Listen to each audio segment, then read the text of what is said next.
Welcome to the Atomic Impact Podcast. I'm your host, Jason Osborn. And on this podcast, we interview successful business owners for them to share atomic, impactful lessons that they've learned and they can share with us as well. As always, this show is sponsored by the reverse podcast method, the new way to close deals that doesn't rely on any of the old traditional methods that everybody hates.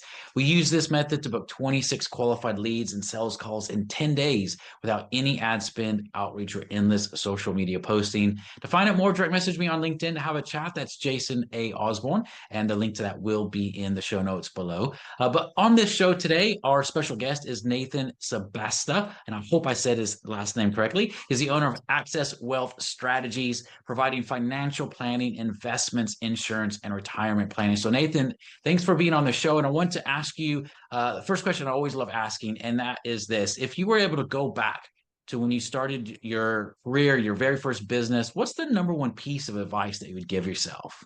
Sure, and certainly, and thank you, Jason, for having us. We're happy to be here. Definitely going back to the first piece of advice that I wish I would have known.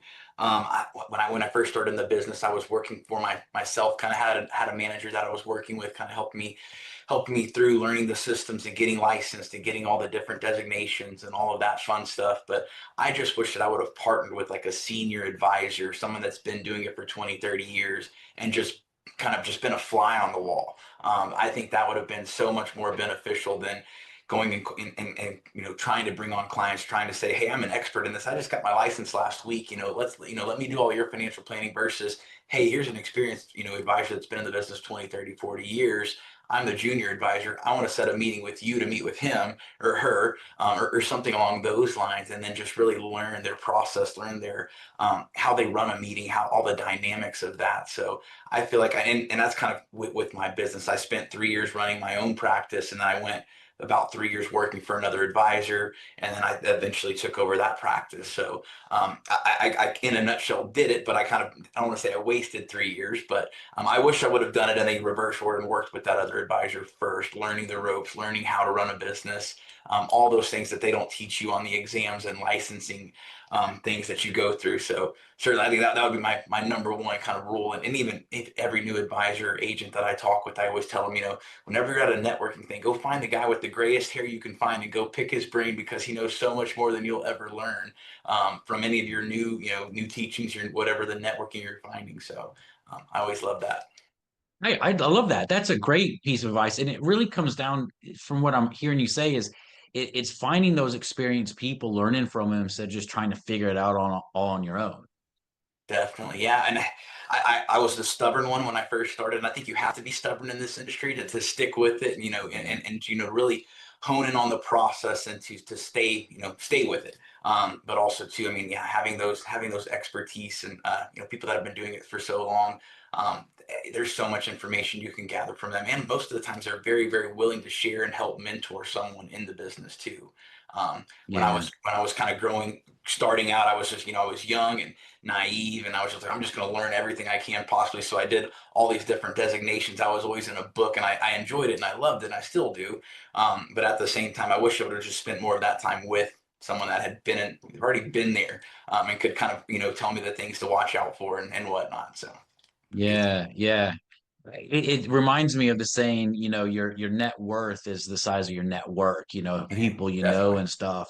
What's some of I mean, it sounds like you learned the lesson. It took you a little while to do that, but for people that are in that position right now, whether they're in the actual industry you're in or other businesses, and they're looking to grow and scale, and I don't know exactly where you're wanting to go in your own business as well, but what's some pieces of advice to give to people on how to network properly, how to find those? You gave one example. If you go into a room, go find the oldest person in there. They probably have a lot more wisdom experience than you do. But what are some things that you've practically done to help you leverage that so you don't keep making those same mistakes when you started in the business? Yeah, in our organization, we have several other organizations that we also work with and volunteer with. Like there's $1 Million Roundtable, which is a group of advisors kind of all across the world. So that's one organization. We have I think it's the first Friday of every month. It's kind of we have a get together. It's an hour Zoom call, and we kind of go through questions and, things that are concerning us in our practices and things like that, and bouncing ideas off of all these people and from all different realms of the world too. So I think just having those facilities too, where I'm at locally, I'm in a very rural part of New Mexico, so there's not a whole lot of network. There's not like after hours networking or things like that in a small town that I live in, but having those people to bounce ideas off of has been super helpful. And just getting involved with other people in your industry. I think, they're all going through the same struggles that you're going through, and just getting involved with that. And again, finding those people that have already, find those people that are where you want to be in 10 years, and then really kind of hone in after that. Ask them the hard questions of how did you get here? What struggles did you deal with? Are you willing to help me? And I think what you'll be surprised how many people are actually willing to help, as well. They don't see it as a competitor. A lot of times it's like, hey, this guy is doing the same thing that I was wanting to do. Let me guide this person so he doesn't have the same screw ups that I had. I think it's, Yeah. easier said than done, but I think the conversations are always, very open from that regard. So, Yeah. And I like what you said there as well. I think one of the biggest questions, at least that I've got from people whenever I'm talking about this topic, is where do I go? Where do I find these people? And you gave some really good ideas there. There's a lot of different events and networks that are done online now. And, mhm. where I am in England, it's very rural as well. And, it's not, I grew up in Houston. You could throw a stone and find a networking event, Right. but here it's just not that way. So a lot of my network I've built up online, and I think there's so much opportunity in that. So yeah, really, really good pieces of advice. A little bit of a different question for you, Nathan. When besides what you've already talked about, what's the number one challenge that you faced growing your business? Something that was quite overwhelming for you. And then the follow-up question to that is, what did you learn from that that's helped you grow to where you are right now? Definitely. I think the biggest thing for me starting out was I wanted to, just immediately, be this, huge asset manager, be this great financial planner. And it doesn't sadly happen overnight. No matter how many books you read, no matter, any of that fun stuff that you think is going to bring you, or how many designations you get.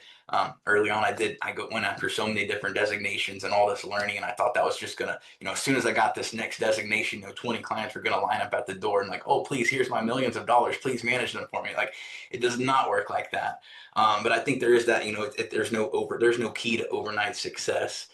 It's the kind of the hard work, it's the long hours, it's the doing the right things over and over again, being obedient with your clients and making sure you always do what you say you're going to do, and to create your clients as almost raving fans for you. So they're doing the referral network, they're doing the networking for you, they're telling all their friends and family about you. And to me, that's the biggest kind of compliment that we can give. If I have a client referring their friends and family to me, we know we're doing the right things by them, and for them. So that's one of the things that I would always say is, it doesn't happen overnight, but you continue to do the right things, it'll come to you. So. Yeah, yeah. And again, I think it's one of those things, it's easier said than done to do that. Yeah. Right. Yeah. And especially, the younger generation, I'll say they want everything instantly. And sadly, it doesn't work like that. I wish it did. But you can try, sure, there's some shortcuts you might be able to make, but I think in the end, it's, it'll undercut you down the line. I see a lot of younger advisors buying all these practices and things like that and going into debt and leveraging themselves. And, that can be a great aspect, but also too, are those relationships really, are they really there, or are they just, hey, I'm just going to stick with you because I was told by the other advisor, to stay with you for 2 years so he can get his payout or whatever it is. So Hmm. that's one of the tough spots that I see too. So. Yeah, yeah, yeah. So long-term growth, think about those relationships you're building, and Definitely. nothing wrong with growing fast, but you want to do it strategically. That's kind of what I'm taking away from what you said. Is that Right. correct? Yeah. Yeah. And also, I mean, you also, I see a lot of people that grow too fast and then they don't have the capacity to handle the service, or the clients are calling in and not getting return calls because they're overwhelmed. The advisor, the advisory team, making sure you're growing in a strategic fashion as well as far as your staff, making sure you have plenty of staff to service, and make sure all the questions get answered, all the phone calls and emails get responded to, and that they feel valued as clients as well. So, and that's our number one goal. Luckily, technology allows us to be a lot more efficient, than when I first started in the practice. When I first started, I was driving to and from people's houses and meetings and businesses and things like that. And, that and around, like, getting close to the Houston area, how traffic is. Like, hey, I might be there in Yeah. 2 hours or it might be an hour. I don't really know. So, when you're able to do, hey, I've got a 15, 20-minute Zoom call, you can do so much more effectively, and hold more effective meetings that way too. So. Yeah, that's amazing, man. That's brilliant. Well, over the next 2 to 3 years, like, what are your goals in the business? What would you like to achieve? Definitely. I mean, our goal is just continuing to continue our organic growth, as well as, growing, our growing up market as well. I feel like that's kind of a cliche answer that everybody's, answer usually a lot of times, I feel like, but I'm really focusing on those clients that are our ideal clients. We have a certain criteria that we work with. Usually it's oil field executives or business owners out here, that are in that 1 to 10 million liquid net worth range, that we're able to really offer the most value. We don't have a current minimum set on our platform or anything like that. So we work with pretty much anybody, but really focusing and spending the majority of our time with those ideal clients is what's helped us continue some of the growth over the last few years. And I think if we continue that push, we'll see the fruition from that as well. Yeah, yeah. Great goals. And something I think you said that was really, really key as well, is you're focusing on your ideal prospect. And I think so many people think they are, but they're not. And from what I hear you saying, that's really helped in your growth by focusing in instead of just trying to help everybody, which you probably Sure. could help anybody, but focusing in. So, what's one tip you would say for anyone that's struggling in that area right now? And yeah, I would say, I mean, find that niche that you think you work well with, and really just hone until that, become the absolute expert in that. I was doing some research on some of this before, and I was understanding, like, if you're the expert in this, it doesn't matter where you're at, people are going to find you, for that. You could be the only one in New Mexico that does this certain type of, planning, and people will find you for that. So, I think just hone in on that, become the expert, and then network with those same people and go to where those people hang out. Do the things Mhm. that those people like to do. Get in front of them as much as you possibly can. You don't want to be the annoying guy that's at every single event, but, just being at those events. We have a lot of skeet shoots and, golf tournaments and different things like that. So just being involved in the community, and Mhm. especially where those people are. Another thing I'll say is, like, I see a lot of people get into, golf or certain events or sporting events because they want to get business that way. And I'm a terrible golfer. I love golf, but I'm not very good at it. So to me, it's not a great way to say, hey, I do financial planning way better than I do golf, but I see a lot of people that just try to force it. And it's like, do things you're good at, things you enjoy. Don't try to force it, and be authentic. I think that's the other side of that Yeah. as well, because people are going to see someone, oh, this guy's just here to get my business. He's trying to play golf and he hasn't, he's been hitting tins every hole. So, I don't know if this guy's really being his true self. So, and I think people Yeah. can smell right through that too. I love that. I totally agree with you.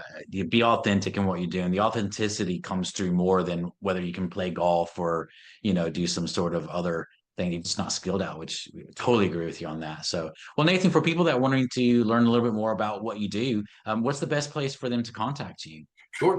We've got our website is Access Wealth Strategies, and it's ACCESS. We're also active on LinkedIn, Facebook, all of that fun stuff. So those are the best ways to contact us. We'll be happy to answer any questions that we can, and connect on any other further connections that way. So I appreciate your time, Mr. Jason. Oh, amazing. Thank you so much for being on the show, Nathan. And as a reminder, everyone listening, this show is sponsored by the reverse podcast method, the new way to close deals that doesn't rely on any of the old traditional methods that everybody hates. To find out more, direct message me on LinkedIn to have a chat. Again, that's Jason A. Osborn, and the link to that will be in the show notes below. And until next episode, stay inspired.